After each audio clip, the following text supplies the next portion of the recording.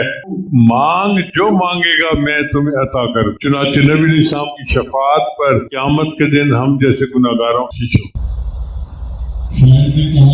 آتے رہے آخر میں نبیوں کے امام آئے, نبی آتے رہے آخر میں نبیوں کے امام آئے, دنیا میں خدا کا آخری لے کر پیام آئے. چکانے آئے بندوں کی جبیں اللہ کے در پر, سکھانے آدمی کو آدمی کا احترام آئے. وہ آئے جب تو عظمت بڑھ گئی دنیا میں انسان, وہ آئے جب تو عظمت بڑھ گئی دنیا میں انسان کی, وہ آئے جب تو انسان کو فرشتوں کے سلام آئے. وہ ہیں بے شک بشر لیکن تشہد میں اذانوں میں, وہ ہیں بے شک بشر لیکن تشہد میں اذانوں میں, جہاں دیکھو خدا کے نام کے بعد ان کا نام آئے. بروز حشر امین جب نفس نفسی کا سما ہوگا, امین گیلانی رحمت اللہ, بروز حشر امین جب نفس نفسی کا سما ہوگا, وہاں وہ کام آئیں گے جہاں کوئی نہ کام آئے. تو اللہ کے حبیب صلی اللہ علیہ وسلم شفاعت سے قیامت کے دن ہم جیسے بہت سارے گناہگاروں کی بخشش. ایک اس کا معنی ہے اولاد, کوثر کا ایک معنی کیا ہے,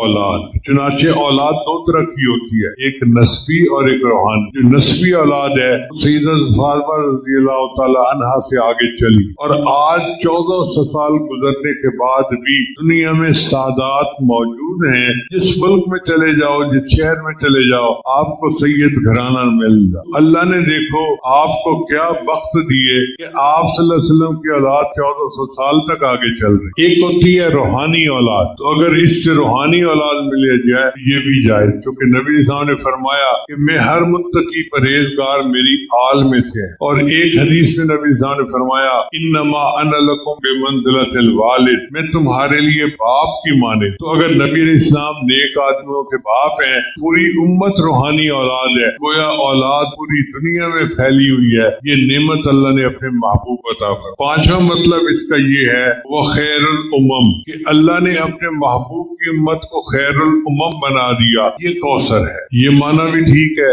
اللہ تعالیٰ قرآن میں فرماتے ہیں اس امت کے بارے میں کنتم خیر امت اخرجت للناس, تم بہترین امت ہو, اللہ نے تمہیں انسانوں کی بھلائی کے لیے بھیجا ہے. پھر یہ امت وسط ہے, درمیانی امت. وکذالک جعلناکم امۃ وسطا لتکونوا شہداء علی الناس. اللہ تعالیٰ نے معراج کی رات نبی صاحب کو فرمایا وجعلت من امتک قلوبہم اناجیلہم, اور میں نے امت کے آپ کی امت کیوں کے سینوں کو انجیل کی مانند بنا دیا. انجیل اللہ کی کتاب ہے, تو آج بھی جو بندہ قرآن پاک کا حافظ ہوتا ہے اس کی مثال انجیل کی مانند, قرآن کی مانند. علامہ اقبال فرماتے ہیں ہر لہجہ مومن کی نئی آن نئی شان, کردار میں گفتار میں اللہ کی برہان. یہ بات کسی کو نہیں معلوم کہ مومن قاری نظر آتا ہے حقیقت میں ہے قرآن. تو قرآن کا حافظ حقیقت میں قرآن مجید ہی کے حکم میں ہوتا ہے. ایک اس کا معنی مفسرین نے لیا ہے ساتواں خلق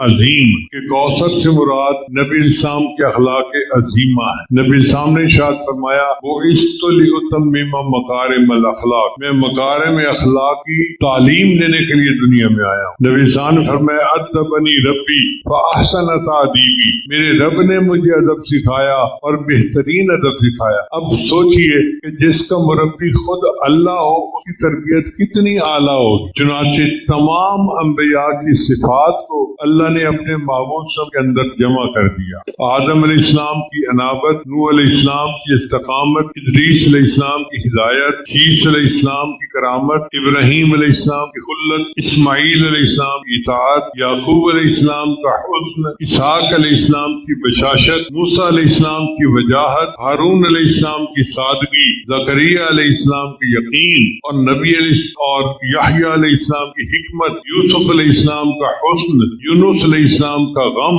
ایوب علیہ السلام کا صبر، داؤد علیہ السلام کی قوت، سلیمان علیہ السلام کا تدبر، اور لوط علیہ السلام کی شرافت، ان تمام کو اللہ نے اپنے محبوب میں جمع فرما۔ چنانچہ ہمارے سلسلہ کے بزرگ مولانا جامی نقشبندی رحمۃ اللہ علیہ نے شعر کہا، حسن یوسف دم عیسیٰ ید بیضا داری، حسن یوسف دم عیسیٰ ید بیضا داری، آنچ خوباں ہم دارن تو تنہا داری۔ اے محبوب، یوسف علیہ السلام کا حسن اور یوسف علیہ السلام کی پھونک اور موسیٰ علیہ السلام کا ید بیضا، ان تمام حسینوں کے پاس جو معجزات تھے، آپ اکیلے کے پاس یہ سب معجزات موجود۔ بعض مفسرین نے کوثر سے نبی علیہ السلام کے معجزات مراد لی ہے۔ چنانچہ علامہ ابن حجر اسقلانی نے نبی علیہ السلام کے معجزات کی تعداد کا ذکر کرتے ہوئے فرمایا ہے کہ ان کی تعداد 1000 سے زیادہ ہے۔ امام نووی رحمۃ اللہ علیہ نے صحیح مسلم کے مقدمہ میں ذکر فرمایا کہ نبی علیہ السلام کے معجزات کی تعداد 1200 سے زیادہ ہے۔ امام بہقی رحمۃ اللہ نے المدخل میں فرمایا ہے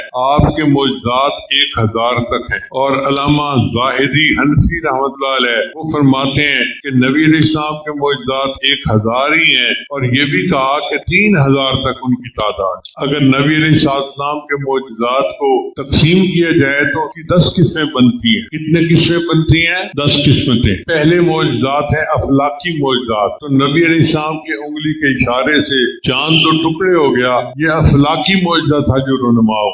پھر دوسرا ہے جماداتی معجزہ، جمادات کہتے ہیں پہاڑ، پتھر، زمین۔ چنانچہ پتھر تھے جو نبی علیہ السلام کو سلام کیا کرتے۔ نبی السلام نے فرمایا میں مکہ مکرمہ میں ایسے پتھر کو جانتا ہوں جو میری بعثت سے پہلے مجھے سلام کیا کرتا تھا، اور میں اس پتھر کو اب بھی جانتا ہوں۔ داماد رسول حضرت علی رضی اللہ تعالیٰ عنہ بیان فرماتے ہیں کہ ایک مرتبہ میں نبی علیہ السلام کے ہمراہ تھا، ہم دونوں مکہ مکرمہ کے نواح میں چلے گئے تو میں نے دیکھا کہ جو پہاڑ اور درخت سامنے آتا اللہ کے رسول صلی اللہ علیہ وسلم کو نہایت ادب سے سلام پیش کر۔ پھر تیسرا ہے نباتاتی معجزات، درختوں کا معجزہ، جیسے ایک کھجور کا تنا تھا مسجد نبی میں جو نبی علیہ السلام کی جدائی میں رو پڑا تھا۔ پھر چوتھا ہے حیواناتی معجزات، جانوروں کے معجزات۔ چنانچہ ایک اونٹ نے نبی علیہ السلام کی خدمت میں آ کے اپنے مالک کی شکایت کی، کمزور گھوڑا تھا، اس کو نبی علیہ السلام کا پیغام ملا تو اسے تیز بھاگنا شروع کر دی۔ ایک مرتبہ ایک بدو گو لے کے جا رہا تھا۔ گو ہمارے علاقے میں ایک جاندار ہے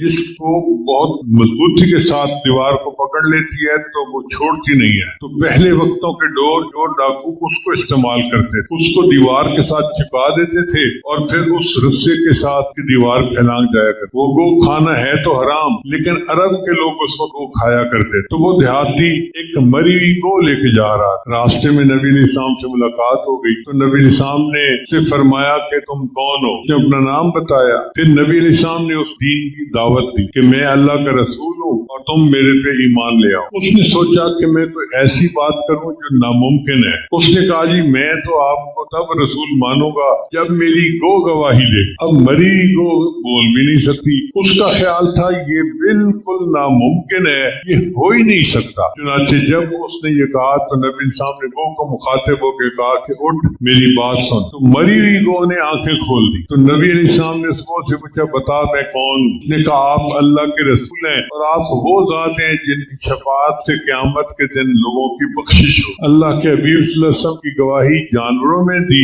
درختوں میں دی، پتھروں میں دی۔ پھر شفا کے معجزات کہ نبی علیہ السلام کی دعا سے لوگوں کو شفا نصیب۔ حضرت علی عنہ کی آنکھیں ایک مرتبہ بڑی خراب تھی، نبی السلام نے لعاب مبارک لگایا، اللہ نے ان کی آنکھوں کو ٹھیک کر دیا۔ حضرت ابوبکر صدیق عنہ کے پاؤں پہ سانپ نے کاٹا تھا، نبی السلام نے لعاب مبارک لگایا، پلایا اور اللہ نے ان کو شفا عطا فرمائی۔ پھر چھٹے معجزات ہیں دعائیہ معجزات، آپ صلی اللہ علیہ وسلم کی دعا کی بدولت جو رونما ہوئے، ان کی تعداد تو بہت زیادہ ہے۔ پھر ساتویں معجزات ہیں نبع الماء، کہ نبی علیہ السلام کی مبارک انگلیوں سے پانی جاری ہو گیا۔ ایک مرتبہ پورا لشکر تھا اور انہوں نے وضو کرنا تھا اور پانی پینا تھا، اور ایک چھوٹے سے برتن میں پانی تھا، تو نبی علیہ السلام نے اس میں اپنے مبارک ہاتھ کو ڈال دیا۔ صحابی کہتے ہیں کہ ہم حیران تھے کہ محبوب کی انگلیوں سے پانی نکل رہا تھا جیسے چشمے سے نکلتا ہے، اتنا پانی نکلا کہ پورے لشکر نے اس کو پیا۔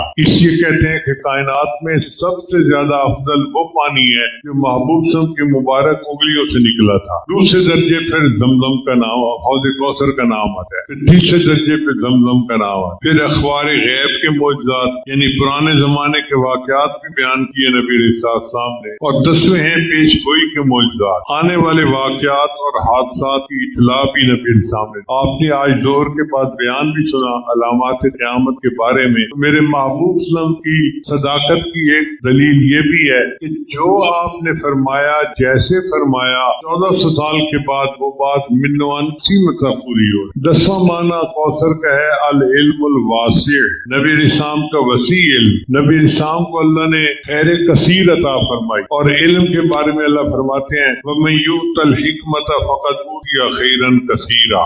ایک جلد اپنے حبیب صاحب کے بارے میں فرماتے ہیں وَعَلَّمَكَ مَا لَمْ تَكُنْ تَعْلَمْ وَكَانَ فَضْلُ اللَّهِ عَلَيْكَ عَظِيمًا۔ چنانچہ نبی علیہ السلام نے فرمایا اوتیت علم الاول والآخرین۔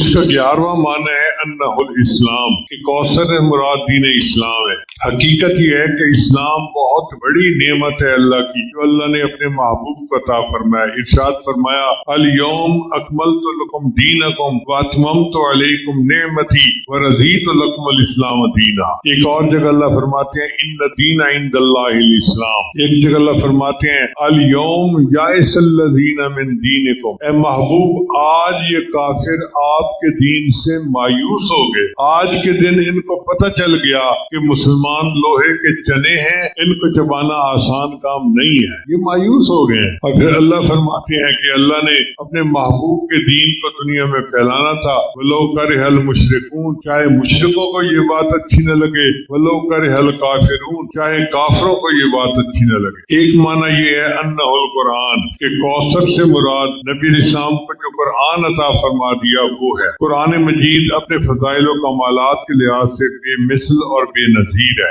اپنے فوائد و ثمرات، فیوز و برکات اور اسرار العلوم کے اعتبار سے لاسانی ہے۔ چنانچہ نبی علیہ السلام نے قرآن کے بارے میں تاریخی باتیں کہی، فرمایا فیہ نبأ ما قبلکم و خبر ما بعدکم، اس میں تم سے پہلے والوں کی بھی خبریں ہیں اور آنے والے بندوں یعنی امتوں کی بھی خبریں ہیں، وہ حکم ما بینکم، اور تمہارے درمیان کے احکام بھی اس قرآن میں موجود ہیں، وہ الفصل لیس بالحزن، اور یہ قول فیصل ہے، کوئی مذاق کی بات نہیں ہے۔ من ترکہ من جبار قسمہ اللہ، جو اس کو اپنی سرکشی کی وجہ سے قرآن کو چھوڑے گا اللہ اس کو توڑ کے رکھ دے گا۔ ومن ابتغى الہدی من غیرہ اضلہ اللہ، اور جو قرآن کے علاوہ کسی اور سے ہدایت طلب کرے گا اللہ اس کو گمراہ کر دے گا۔ وہ حبل اللہ المتین، یہ اللہ تعالیٰ کی مضبوط رسی ہے۔ وہ ذکر الحکیم، اور یہ ذکر حکیم ہے۔ وہ الصراط المستقیم، اور یہ سیدھا راستہ ہے۔ ہم جو سیدھا راستہ اختیار کرنے کی دعائیں کرتے ہیں نا، وہ یہ ہے کہ ہم قرآن پاک کے ساتھ نتھی ہو جائیں۔ جو قرآن پاک کے ساتھ نتھی ہو گیا تو اس نے گویا سیدھے راستے کو پا لی۔ هو الذی لا تضیع بالاہواء، اس کی وجہ سے خواہشات ادھر ادھر نہیں بھٹک پاتی۔ ولا تلتبس به الالسنہ، اور نہ زبانیں اس کی وجہ سے لڑکھڑاتی ہیں۔ ولا یشبع منه العلماء، اور علماء کا اس سے جی بھرتا ہی نہیں ہے۔ قرآن مجید ایسی کتاب ہے، ایک دفعہ نہیں، دو دفعہ نہیں، ہزاروں دفعہ پڑھو، یہ نہیں ہوتا جی ہم پڑھ چکے ہیں اب اس میں کوئی انٹرسٹ نہیں رکھا۔ ہر دفعہ ایک نیا لطف ہوتا ہے، ایک نیا مزہ ہوتا ہے۔ اس کا مزہ اس طرح سمجھیے کہ جیسے سخت روزہ لگا ہوا ہو، بندہ افطار کرے اور اس وقت اس کو آئس کریم کھانے کے لیے کوئی دے، ہر لقمہ کھانے کا الگ مزہ ہو۔ تو جس طرح آئس کریم کی ہر لقمہ کھانے کا مزہ الگ ہے، قرآن مجید کی ہر آیت کے پڑھنے کا مزہ جدا ہے۔ اس کو پڑھتے جائیے اور اللہ کی کتاب کے پڑھنے کے مزے لیتے جائیں۔